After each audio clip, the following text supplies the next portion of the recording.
Today marks 220 days since Flint's 3rd Ward has been without representation following the death of Councilman Quincy Murphy in September.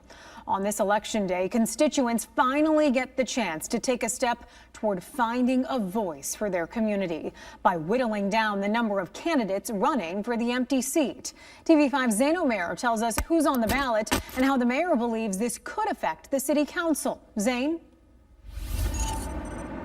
Today, a list of 4 candidates will be narrowed down to 2 as 3rd Ward voters decide who will move on to the August general election.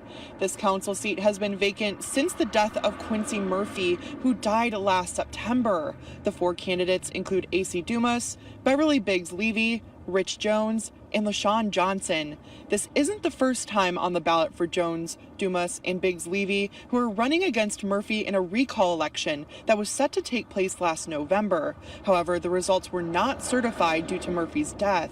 Johnson, also a familiar name, as she was named a 3rd Ward ambassador by the city until someone is selected for the seat. According to the city charter, City Council was supposed to appoint someone within 30 days to temporarily hold Murphy's seat until an election could take place. However, that did not happen, and City Council has been in violation of the charter since October. In addition to the violation, Council has also been split 4-4, struggling to pass items or reach quorum at times to hold meetings. And the 3rd Ward hasn't had representation on the council in 7 months.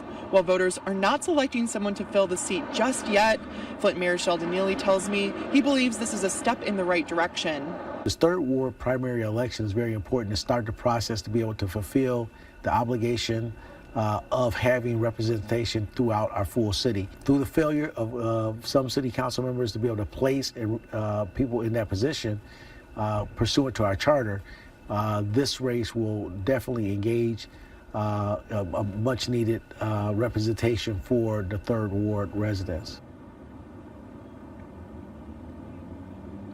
However, not everyone living in the 3rd Ward now is voting today. According to the city clerk, special elections for Flint City Council vacancies follow ward boundaries that were set when council members were originally elected to represent.